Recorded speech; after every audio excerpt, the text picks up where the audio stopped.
Hi Libra, welcome to my channel. I hope आप सब ठीक होंगे। आज हम एक लव रीडिंग करने वाले हैं for June 2022। Please keep in mind कि ये जनरल लव रीडिंग है, शायद ये हर लिब्रा के साथ रेजोनेट ना करे, बट अगर ये आपके साथ रेजोनेट करती है then please don't forget to like, share and subscribe to my channel and let's get started. Okay, what is going on with Libras in love for June 2022? This is for Libras in love for June 2022. This is for Libras in love. This is for Libras. This is for Libras. Okay. We have the Queen of Cups, Nine of Wands, the Tower, okay, Judgment, and we have the Three of Pentacles. Okay Libra, so definitely मुझे ऐसा लग रहा है that you are talking to someone. आप definitely किसी से बात कर रहे हो इस टाइम पे। इट माइट बी कि शायद आप मल्टीपल लोगों से बात कर रहे हो आपकी लाइफ में इस टाइम पे। एक से ज़्यादा कनेक्शंस है आपकी लाइफ में, शायद 2 कनेक्शंस हैं। ओके, ऐसा भी हो सकता है, या फिर ऐसा हो सकता है फॉर सम पीपल मुझे ऐसा लग रहा है कि आपकी पास्ट रिलेशनशिप में कोई थर्ड पर्सन आ गया था। ओके, जिसकी वजह से वो रिलेशनशिप एंड हो गई थी। ओके, तो बिकॉज ये जनरल रीडिंग है तो ऑब्वियसली बहुत सी सिचुएशंस हो सकती हैं। So I am going to share as much situations as possible जो मुझे यहाँ पे दिख रही हैं।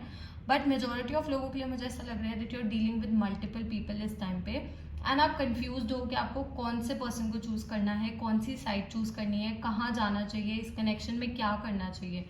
कुछ लोगों के लिए एक ही कनेक्शन हो सकता है बट वहाँ पे मल्टीपल वेज हो सकते हैं। ओके, अलग अलग रास्ते हैं चूज करने के, तो ऐसा भी हो सकता है।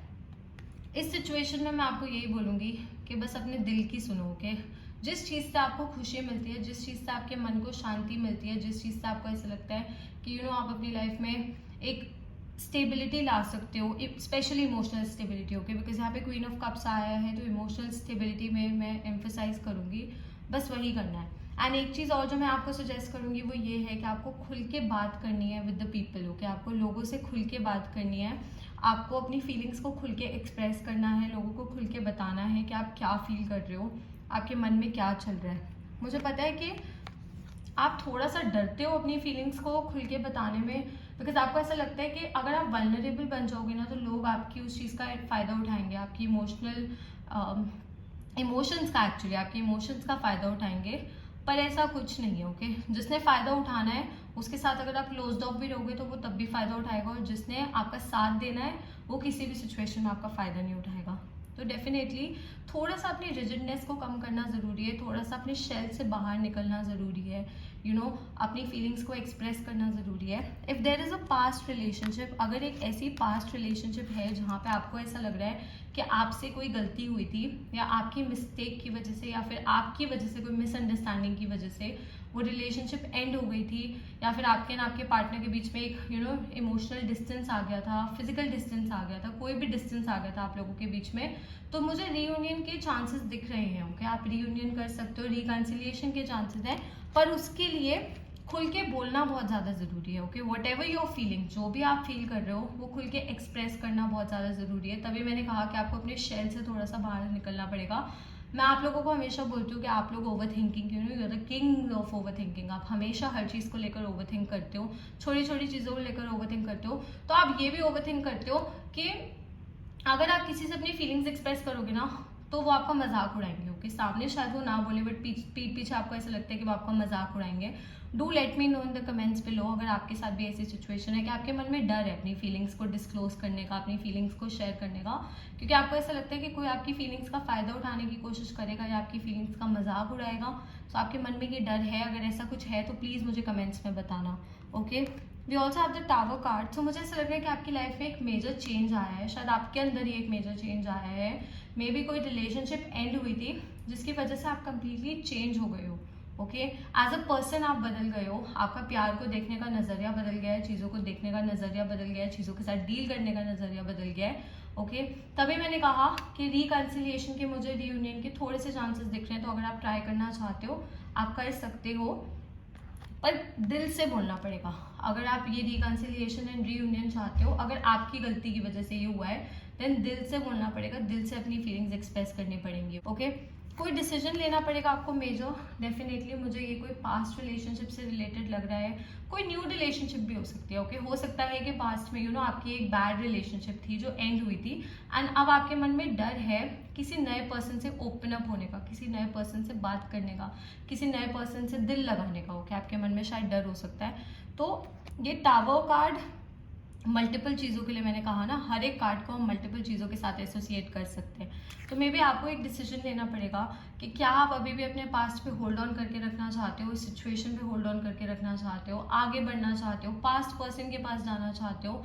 बट इंपॉर्टेंट डिसीजंस हैं। ओके, इंपॉर्टेंट डिसीजंस हैं, ये आपकी लाइफ को बहुत मेजरली इम्पैक्ट भी करेंगे। ये डिसीजंस आपकी लाइफ को काफ़ी ज़्यादा इम्पैक्ट करेंगे, तो सोच समझ के डिसीजन लेना है। हो सके तो लोगों से जितना बात करोगे, जितना कम्युनिकेट करोगे, आपके फ्रेंड्स हो, आपकी फैमिली हो, आपके लवर हो, अगर आप ऑलरेडी एक रिलेशनशिप में हो एंड आपको ऐसा लग रहा है आपकी रिलेशनशिप में अप्स एंड डाउन्स चल रहे हैं, इश्यूज चल रहे हैं, तो अपने पार्टनर से भी आपको खुल के बात करनी है। ओके, कम्युनिकेशन बहुत ज़्यादा ज़रूरी है एंड ये आपका खुद का डिसीजन होना चाहिए। कोई आपको फोर्स ना करेगा आपको बात करने, आप दिल से चाहना चाहिए आपको कि हाँ मुझे इस रिलेशनशिप को सही करना है, या मुझे नई रिलेशनशिप स्टार्ट करनी है, या मुझे अपने पास्ट पर्सन के पास जाना है। तो ये अल्टीमेटली आपका डिसीजन है, आप कौन सी साइड चूज करते हो, कहाँ जाना चूज करते हो। क्योंकि जनरल रीडिंग्स होती हैं तो हर किसी की सिचुएशन अलग होती है, हर किसी का चीज़ों के साथ डील करने का तरीका अलग होता है। अगर आप लोगों को पर्सनल रीडिंग्स चाहिए तो आप डेफिनेटली मुझे इंस्टाग्राम पे डीएम कर सकते हो, आपको इंस्टाग्राम डिटेल्स नीचे डिस्क्रिप्शन में मिल जाएंगी। तो अगर कोई भी पर्सनल क्वेश्चन है, अगर आपकी रिलेशनशिप से रिलेटेड, आपके करियर से रिलेटेड, आप वहाँ पे पूछ सकते हो। ऑल्सो मैं वहाँ रेगुलरली रील्स शेयर करती हूँ, तो अगर आपको जनरल मैसेजेस चाहिए तो वहाँ भी आप चेक कर सकते हो। बट सोच समझ के डिसीजन लेना है, हर एक एस्पेक्ट को जान के डिसीजन लेना है, क्योंकि ये डिसीजन कहीं ना कहीं आपकी लाइफ को, आपके पार्टनर की लाइफ को, आपके लव्ड वंस की लाइफ को कहीं ना कहीं इम्पैक्ट करेगा। ओके, बिकॉज यहाँ पे जजमेंट कार्ड आया है तो मुझे ऐसा लग रहा है कि आपके मन में ये भी डर है कि लोग आपको जज करेंगे। ये बात मुझे बहुत क्लियर मैसेज दिख रहा है कि आपके मन में इस चीज़ का डर है।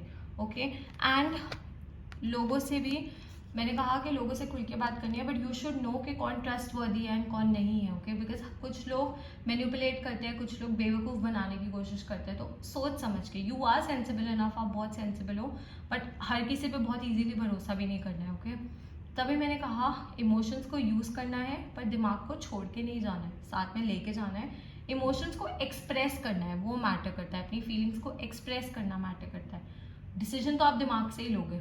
ओके, एंड दिल को पर साथ में रखना है, दोनों को ऐसे किसी को भी छोड़ना नहीं है, दोनों में एक बैलेंस होना ज़रूरी है। ओके, एंड अगर आपसे कहीं पे गलती हुई है देन आप उस चीज़ को सुधार सकते हो कम्युनिकेशन से।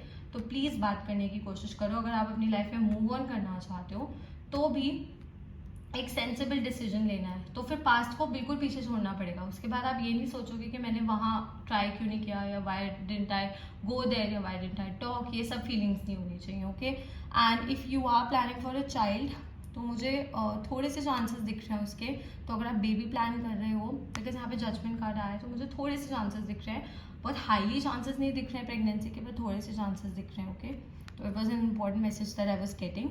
आप में से कुछ लोगों के पास अरेंज्ड मैरिज के लिए रिश्ता आ सकता है, पर्टिकुलरली अरेंज्ड मैरिज बोल रही हूँ क्योंकि यहाँ पे यही मैसेज है। लव मैरिज के मुझे ज़्यादा चांसेस नहीं दिख रहे हैं। तो अगर आप रेडी हो एक शादी की यूनियन में जाने के लिए, एक शादी की यूनियन में बंधने के लिए, if you are ready for that, then definitely decision आपका होगा कि आपका डिसीजन है। तो मुझे अरेंज्ड मैरिज से रिश्ता आने के चांसेस दिख रहे हैं। कुछ लोगों की लाइफ में कोई नया इंसान आ सकता है जिससे आप अपने फ्रेंड्स के थ्रू मिल सकते हो, अपनी फैमिली के थ्रू मिल सकते हो, कोई न्यू रिलेशनशिप भी स्टार्ट हो सकता है। पर जो पास्ट का बैगेज है ना, जो पास्ट का बर्डन है ना, उसको पीछे छोड़ना पड़ेगा before starting something new. And जो गलतियाँ आपसे पास्ट में हुई हैं, अगर आपसे नहीं हुई एंड आपकी रिलेशनशिप में अगर आपके पार्टनर से कोई गलतियाँ हुई थी, योर पास्ट पर्सन, उससे कोई गलतियाँ हुई थी, उनका बर्डन छोड़ दो। ओके, एंड अगर आपसे कोई गलती हुई है तो अपने आप को भी माफ़ कर दो एंड उस पर्सन को भी माफ़ कर दो एंड लाइफ में आगे बढ़ने के बारे में सोचो। साइंस तो मुझे यहाँ पे दिख रहे हैं, एक्चुअली मिक्स साइंस ही हैं। I do see water energy, so Cancer, Scorpio, Pisces. There's Earth energy, Taurus, Virgo, Capricorn, and there's Fire energy. So Leo, Sagittarius, Aries. Okay, Libra, so that's all. I hope this reading resonated with you. If it did, please don't forget to like, share, and subscribe to my channel. And I'll see you next time. Bye.